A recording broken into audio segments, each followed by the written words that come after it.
It was an ordinary Tuesday afternoon when I found myself stepping into the elevator of the old office building where I worked. I had just finished a grueling meeting and was looking forward to heading home, eager to unwind after a long day. The building was tired, its age showing in the creaking doors and flickering lights. But I didn't mind. I was used to it. The elevator, like everything else, felt like a part of the backdrop, forgettable and routine. The doors closed with a soft ding and I pressed the button for the ground floor. There were two other people inside, an older woman clutching a heavy purse and a man in a business suit who was muttering to himself, presumably about some work crisis. I stood silently, staring at the glowing numbers above the door as the elevator began its descent. For the first few moments, everything was normal. The steady hum of the elevator was a background sound to the small noises of the building settling. The air was thick with the smell of the old carpet and the faint musk of stale coffee. But then, out of nowhere, I heard it. A soft, unmistakable pft. I blinked, not sure if I had heard correctly. It came from the man in the suit.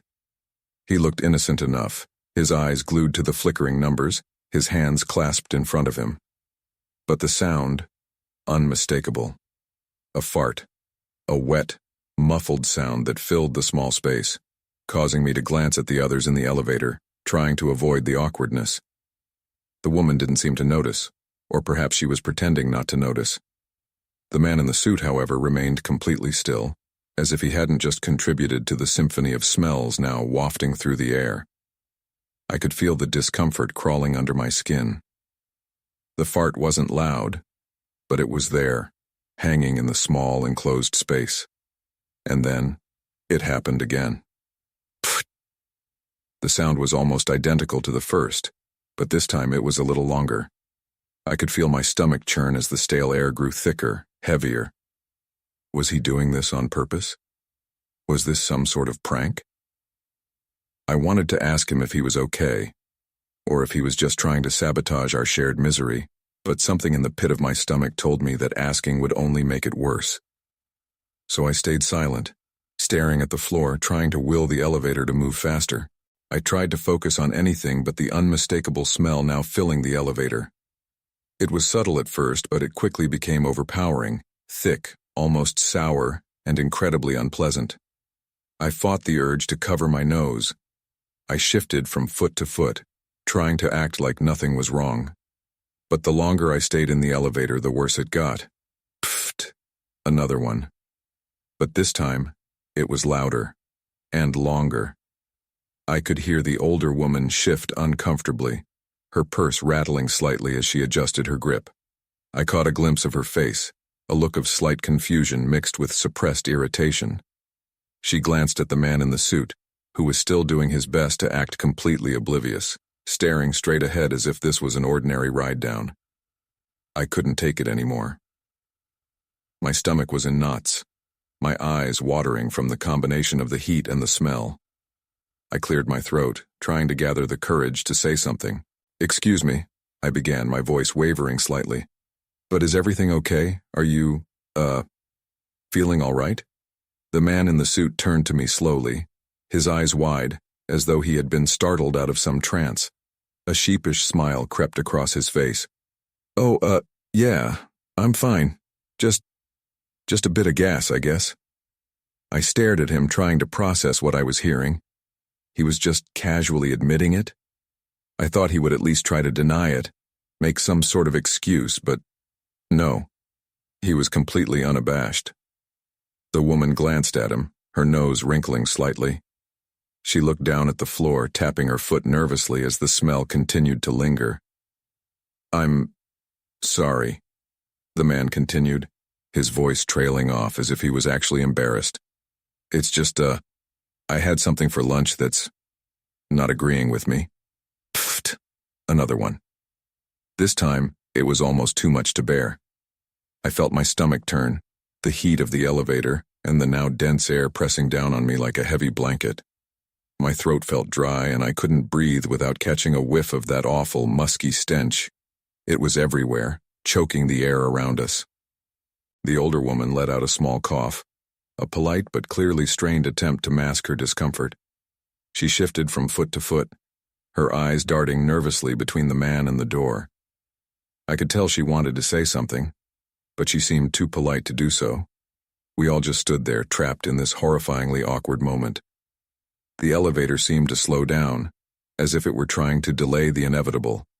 Every passing second felt like an eternity. I couldn't help but wonder, how much longer would this torture last? And then, just when I thought I couldn't take another moment of it, the elevator lurched to a sudden stop. The lights flickered, and for a split second, everything went dark. I heard the sound of the man's shoes scraping across the floor as he shifted, and I felt the woman's breath quicken behind me. I stood there, frozen. What was happening? The elevator came back to life with a soft ding, and the lights flickered back on. But we weren't alone anymore. Standing in front of the elevator was another man, tall, gaunt, wearing a shabby trench coat. His eyes were wide and bloodshot, his face gaunt, as if he hadn't seen sunlight in years. His hair was unkempt, his hands gripping the bars near the door. His eyes, though, were what caught my attention. There was a look of pure, manic excitement in them, and they were locked on the man in the suit. "Is it you?" the man in the trench coat asked, his voice gravelly and hoarse. The elevator froze in an uncomfortable silence. Everyone, including me, was staring at him, trying to make sense of what was going on. Who are you?" I asked, my voice unsteady. The woman shifted nervously, and I saw the man in the suit tense up as well. Something wasn't right. "I've been waiting for you," the stranger said, his smile widening into something that felt unnatural. His fingers twitched, as if he were about to reach for something. Before anyone could react, the elevator doors opened with a loud ding. The man in the trench coat stepped forward and disappeared into the dim hallway. The rest of us stood there not moving. The air felt suffocating, as though it had become heavier with each passing second. "Let's get out of here," I said, my voice barely above a whisper, my feet finally moving, desperate to escape whatever had just happened. We all stepped out into the hallway, but the stranger was gone. The stench of the fart still lingered in the elevator, and I couldn't shake the feeling that something worse was lurking just beyond that door. We stepped out of the elevator and into the dimly lit hallway, our hearts racing, our eyes darting nervously from corner to corner. The stranger in the trench coat had vanished, but the tension in the air remained thick, oppressive. We were all shaken, still trying to process what had just happened. An elevator ride that had started with the most awkward, uncomfortable silence and had somehow escalated into something far more unsettling. But, as we lingered in the hallway, unsure of our next move, I couldn't help but notice something curious.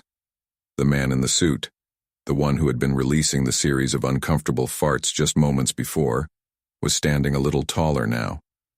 He wasn't hunched over in embarrassment anymore. In fact, there was a sort of new confidence radiating from him. Something different about his posture, his demeanor.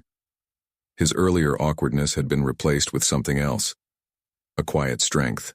The older woman, still holding her purse like a shield, glanced over at him, her face flushed but also a little curious. She opened her mouth to speak, but the man raised a hand, signaling for silence. The odd tension hung in the air like a storm cloud just waiting to burst.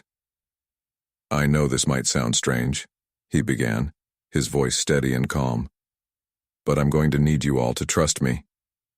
He looked at us each in turn, his gaze lingering a bit longer on me, the woman, and then the empty elevator. "The thing is, I didn't just come here for a regular elevator ride." The woman's eyes narrowed. "What do you mean? What's going on here?" The man shifted on his feet and let out a short, almost imperceptible laugh. "Look, I know you're all probably wondering why I, of all people, would cause such an awkward situation in the first place, right? But it's not what you think. I wasn't trying to make this awkward." "Then what was it?" I asked, my voice tinged with skepticism. "Actually," he said, taking a step closer, "I was trying to save you all." The hallway seemed to grow colder, darker, as his words sank in. "Save us? From what?" Before any of us could speak, A deep, guttural growl echoed from further down the hallway, followed by the sound of footsteps, heavy, deliberate, and coming closer. My heart skipped a beat as I looked around, trying to figure out where the threat was coming from. Was it the man in the trench coat? Had he returned with something more sinister in mind? The growl came again, louder this time. The man in the suit raised a hand, signaling for us to remain silent. His face was serious now, his eyes narrowed, and for the first time I could see that there was a purpose behind his actions, something far beyond just an innocent accident in the elevator. "Get back," he said, suddenly more authoritative, his tone sharp. "Stay close to the walls, don't make a sound." We moved instinctively, pressing ourselves against the walls of the hallway, each of us trying to blend into the shadows, trying to remain as unseen as possible. The growl grew louder, the footsteps faster, and then we saw it. A creature emerged from the far end of the hall, a hulking figure covered in dark, matted fur, its eyes glowing faintly red in the dim light. It was almost like something out of a nightmare, with elongated limbs, sharp claws, and a mouth full of jagged teeth that seemed to glisten in the dark. The woman gasped, her hand flying to her mouth, but the man in the suit remained calm, his posture relaxed despite the growing threat. He turned to us and whispered, "This is what I was trying to warn you about. That man in the trench coat wasn't just a freak. He's part of something worse. This thing is a predator, a hunter, and it's after us." "Why didn't you say something sooner?" I hissed, my voice trembling with fear. "I didn't want to scare you," he said quietly, almost apologetically. "But there's only one way to stop it." He glanced at the creature, which was still moving toward us with unnerving confidence, its nostrils flaring as it sniffed the air. I felt my stomach churn, but the man's eyes remained locked on the creature as he stepped forward, taking slow, deliberate steps. He looked back at us one last time, his lips curling into a wry smile. "You're all going to be fine," he said, his voice unwavering. "Trust me." With that, he turned back to face the beast. The creature stopped in its tracks, its eyes locking on the man, and for a moment, the hallway was dead silent, save for the faint hum of the lights above. Then, with an almost imperceptible shift in his body, the man in the suit did something no one had expected. He shifted his stance and let out a loud, resounding pfft. I blinked, unsure of what I had just heard. But then it came again, even louder this time. A long, drawn-out sound that echoed through the hallway. The creature's nostrils flared as the sound seemed to send it into a state of confusion. It stopped moving, its head jerking back as if trying to avoid the sound, as if the smell was overwhelming. The man didn't stop. He took another step forward, and another powerful pooft followed. The creature seemed to stagger, its claws scraping against the floor as it struggled to make sense of what was happening. Its glowing eyes widened in disbelief. It took a step backward, its massive body rocking with an odd sense of uncertainty. The woman behind me gasped, but the man in the suit didn't even flinch. "It's afraid of it," he muttered under his breath. "It's got a heightened sense of smell, and it can't handle the gas." The creature's growls turned into something more frantic, more desperate as the man in the suit released another round of farts, each one louder and more forceful than the last. The beast's eyes narrowed, its entire body stiffening as if trying to fight the overwhelming assault on its senses. With every fart, the creature seemed to recoil, its mind clearly unable to process the onslaught of stench. And then, as if the smell had become too much, the creature turned around and bolted, its massive form disappearing into the shadows, the sound of its footsteps fading into the distance. The hallway was silent once more. For a long moment, none of us spoke. The man in the suit turned around and faced us, his expression calm and collected as if nothing extraordinary had happened. His body relaxed, and for the first time, I saw a flicker of something more human in his eyes. He was just a man after all, a man who had been through more than any of us could imagine. "That," he said with a grin, "is how you handle a predator." I looked at him, incredulous, but the relief in my chest outweighed my confusion. The woman let out a shaky laugh, and I couldn't help but chuckle along with her. For all the absurdity of the situation, this man had just saved us, using something that, in any other circumstance, would have been considered an embarrassment. We were all safe now, and that was all that mattered. Thanks, I said, still trying to process everything. But, how did you know? He shrugged, his grin widening. Let's just say I've had some experience with these things. We stood there in the hallway, the air slowly returning to normal, and for the first time in a long while, I felt like I had just witnessed something truly heroic, something that no one would believe, but something I would never forget. After all, who would think a man's farts could save the day? The woman let out a deep breath, still looking at the man in awe. I guess, sometimes it's the unexpected that saves us. The man in the suit smiled, his eyes gleaming with a hidden knowledge. Exactly, he said, exactly.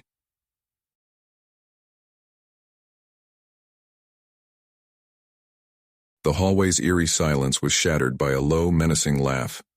The man in the trench coat reappeared, stepping out of the shadows at the far end of the hall. His eyes gleamed with malice, and his trench coat seemed to ripple unnaturally, as if something alive lurked beneath it. Well, well, he sneered, his voice dripping with mockery.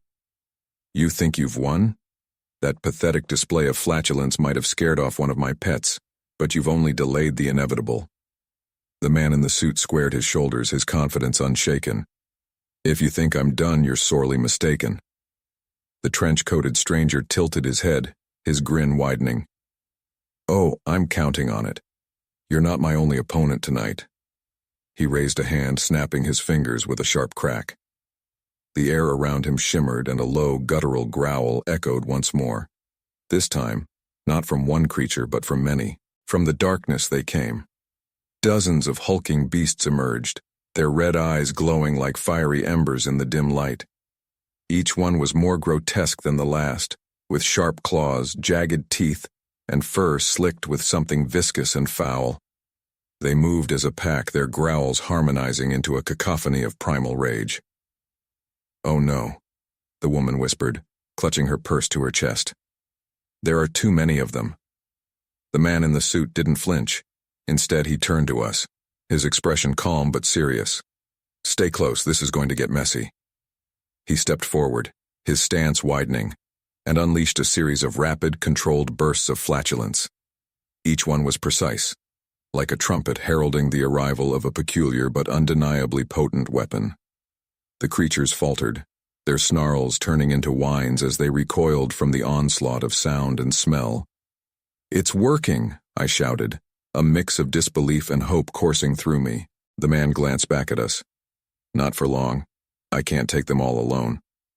A realization dawned on me. This wasn't just his fight. It was ours too. Summoning every ounce of courage, I stepped forward, positioning myself beside him. Let's do this. The woman hesitated, then joined us, her lips pressed into a thin line of determination. I never thought I'd say this, but let's gas them. Together, we formed a united front, and the hallway became a battlefield. The three of us unleashed a synchronized barrage, each toot more thunderous than the last. The creatures yowled and clawed at the air, their senses overwhelmed by the sheer audacity of our combined efforts. One by one, they fell back, retreating into the shadows until only their master remained. The stranger's grin faltered for the first time. His eyes narrowed as he surveyed the battlefield, now littered with the groaning forms of his defeated minions. Impressive, he muttered, his voice laced with contempt. But you've only scratched the surface of my power. He flung off his trench coat, revealing a lean, muscular frame clad in a dark, tactical jumpsuit. His body seemed to pulse with an unnatural energy, and when he took a step forward, the ground beneath him trembled. "You've forced my hand," he said, his tone deadly serious. "Let's see how you handle a true master." Before we could react, the stranger unleashed a thunderous blast of his own, the sheer force of it knocking us backward. The air grew thick with an acrid stench, more potent than anything we had encountered before. My eyes watered, and my knees buckled as I struggled to stay upright. The man in the suit pushed himself to his feet, his face pale but resolute. "I won't let you win." Their battle began. A duel unlike any other. Each combatant hurled a barrage of gaseous attacks, the sounds and smells clashing in a surreal symphony of power. The hallway shook with the force of their confrontation, the lights flickering as if the very fabric of reality was being tested, but it was clear our hero was losing ground. The stranger's attacks were relentless, each one more devastating than the last. The man in the suit staggered, his energy waning, and for a moment, it seemed like all hope was lost. Then, from behind me, the woman stepped forward, her face set with grim determination. "He's not fighting alone," she declared. Before I could stop her, she joined the fray, unleashing a salvo that caught the stranger off guard. Her attacks, though unpolished, were fierce and effective, forcing him to divert his attention. I took the opportunity to leap into the fray, adding my own contribution to the fight. Together, we turned the tide, our combined efforts pushing the stranger back. His confidence wavered, his movements growing frantic as he struggled to maintain control. But he wasn't finished. With a roar of frustration, he surged forward, knocking the woman aside with a powerful blow. She crumpled to the ground unconscious. "No!" I shouted, rage and adrenaline fueling me as I charged at him. But he was too fast, dodging my attack and sending me sprawling to the floor. The man in the suit, now on his knees, looked up at the stranger, his face a mask of exhaustion and resolve. "You won't win." Summoning every ounce of strength he had left, he unleashed a final desperate attack, a hypersonic series of farts that shook the very foundations of the building. The sound was deafening, the smell indescribable, and the force unparalleled. The stranger staggered, his composure shattered as the full brunt of the assault hit him. "No. This can't be," he screamed, his voice echoing with disbelief. With a final explosive blast, the man in the suit delivered the finishing blow. The stranger was flung backward, his body slamming into the wall with a resounding crash. He slumped to the ground, defeated. The hallway fell silent once more, save for the faint hum of the lights above. The man in the suit collapsed to the floor, breathing heavily but victorious. I rushed to his side, helping him to his feet. "Are you okay?" I asked, my voice trembling. He nodded weakly, a faint smile on his lips. "We did it." The woman stirred, groaning as she regained consciousness. What happened?" "You were amazing," I said, helping her up. All of us were. The three of us stood together, battered but triumphant. The stranger lay motionless, his reign of terror finally ended. As we made our way out of the building, the man in the suit turned to us, his smile growing. "I couldn't have done it without you." "Neither could we," I replied, gratitude swelling in my chest. And as we stepped into the night, leaving the chaos behind, I couldn't help but think that sometimes the most unexpected heroes come from the most unexpected places, and in the most unexpected ways.